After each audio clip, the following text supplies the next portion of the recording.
I want you to picture a specific shade of green. It's not, a forest green, and it's definitely not neon. It's this faded, almost chalky peppermint green. Like something you'd see on a piece of old candy or maybe some weathered patio furniture. Exactly that. Yeah. Now imagine that color painted on a tiny wooden boat, just bobbing in the middle of the Caribbean. It's such a striking image, and it's really the heart of the document we're looking at today.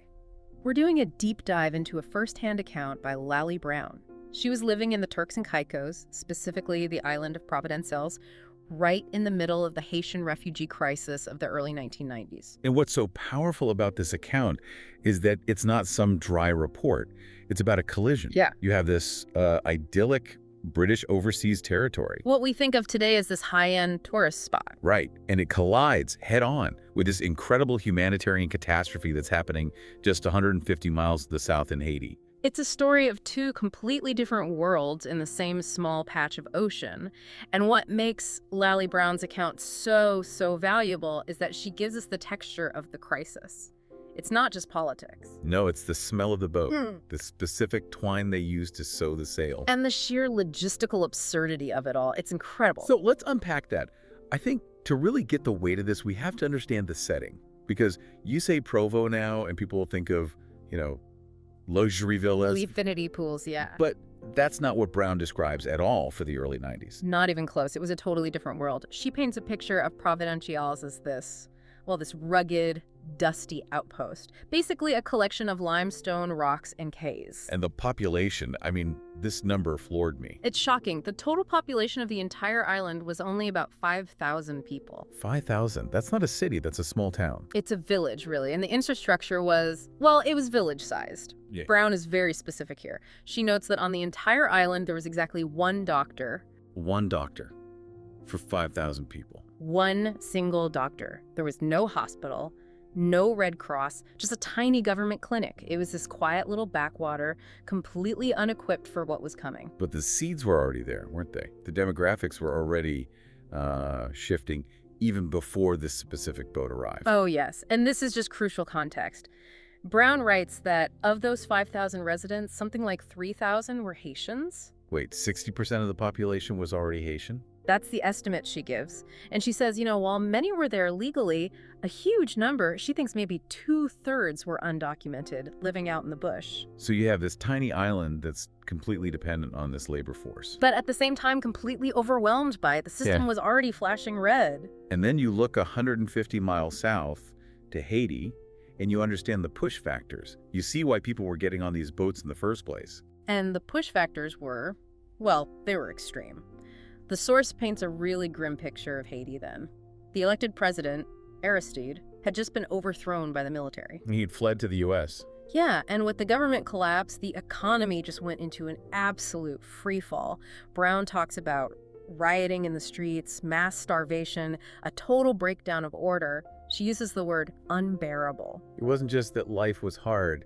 It was that staying put meant you could very well die. From violence or hunger, yeah. So people started building boats or, finding anything that could float. Their goal wasn't necessarily Turks and Caicos. They were aiming for the Bahamas or maybe the U.S. Exactly.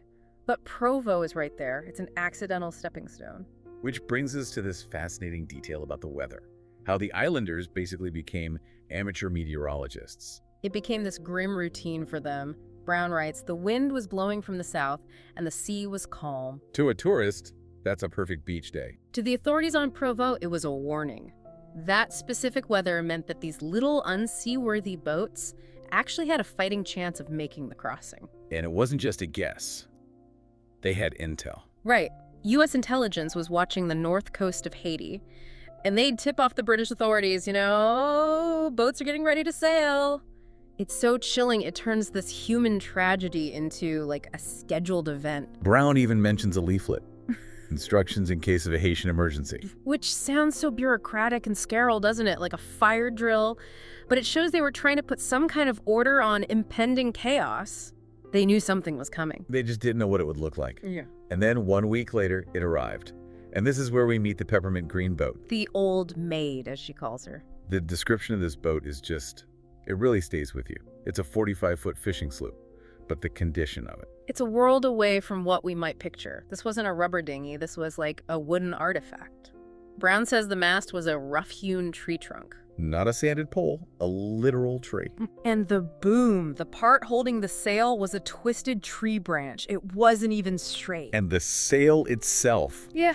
that detail just killed me. It wasn't canvas, it was a patchwork. A quilt of black and brown fabric sewn together. With green twine. With green twine. Hand sewn. I mean, can you imagine the hours that took? Someone sitting there in the middle of all that chaos, stitching a sail, just hoping it would hold. It's this physical object of pure hope and pure desperation. Brown says the boat had been jollied, mended, bandaged, and pushed into service for this one last heroic trip. Heroic really is the right word, because their equipment was basically nothing. 2 flat paddles and a charcoal grill. That's it. No GPS, no radio. No life jackets, just a tree trunk for a mast and a prayer. So the boat is spotted, the police go out, a helicopter flies over, and the pilot looks down at this 45-foot boat and radios in an estimate. He says, looks like 40, maybe 50 people on board. Which, just to be clear, even 50 people on a boat that size is dangerously overcrowded. It's standing room only. Right. So they tow the boat in, the police are waiting, immigration, the island's one doctor is probably there. They start helping people off. And this is where the math just completely falls apart. The pilot was wrong. He was really, really wrong. It wasn't 40 people. There were 106? 106 people on a 45-foot boat. I've been trying to visualize this. I can't. Where do you put them all? Well, Brown explains it, and it's just horrifying. The pilot could only see the people on the deck, and that was about 50 of them. Okay. But underneath them, crammed into the hold. In the fish hold. Yeah, the cargo hold, dark, no air, smelling of old fish. There were another 56 people in there. Packed like sardines is the phrase she uses. It is. But think about the reality of that. The heat, the lack of oxygen, and remember, they hadn't been out there for a few hours. How long was the journey? 7 days. They had left Haiti a week earlier. A week in a dark hold like that. And this is the part that turns it from just a hard journey into a near-death experience. They had run out of water on day 3. So they had been 4 full days with no fresh water in the Caribbean sun. That's well into the lethal zone. You can't survive that long without water in that heat. Brown describes them coming off the boat as just collapsing. Dehydrated, exhausted, malnourished men, women, and children. She calls it a miracle. She does. A miracle no one died, and a miracle the boat itself didn't sink. When you do the math on the weight of 106 people, physics says that boat should have gone down. So you've got this scene of total devastation on the dock. It's a true tragedy. And then the story takes this turn that is, well, it's almost darkly comic. Enter Fast Eddie. Laughs softly. Yes, Fast Eddie, the local restaurant owner. He hears what's happening. He knows there's no Red Cross, no big aid organization. So he just decides to do something himself. He rushes down to the dock with what he has on hand, which is 106 hamburgers and 106 glasses of Coca-Cola. A burger and a Coke. Yeah. For people who are literally dying of dehydration. Medically speaking, it is the worst possible thing you could give them. You don't give solid food and sugar to someone in that state. You need electrolytes, IV drips. A burger could actually do more harm than good. Oh, it absolutely could. But, and I think this is why Brown includes this detail, it just shows the raw humanity of the response. Fast Eddie wasn't a doctor. He was just a guy with a grill who saw hungry people. It really highlights how improvised everything was, doesn't it?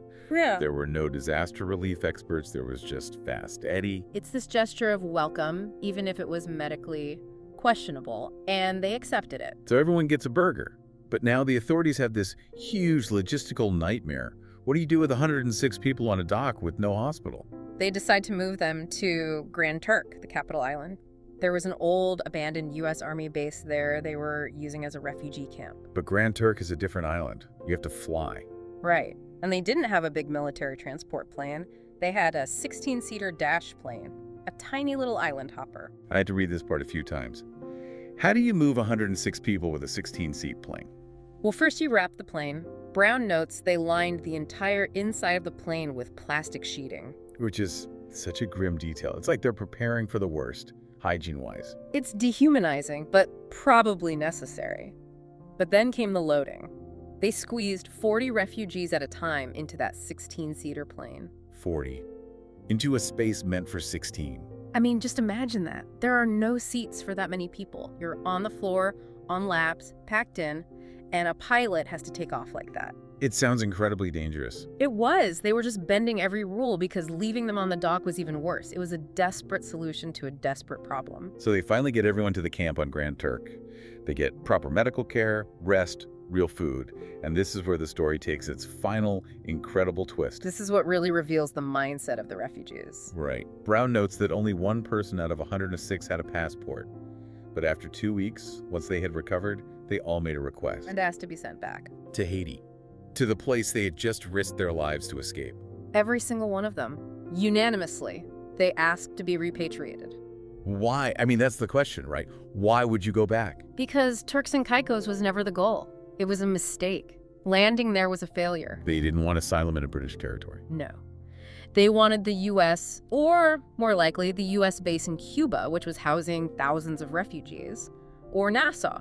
Those were the real destinations. Grand Turk was just a dead end. So the calculation was, if we stay here, we're stuck.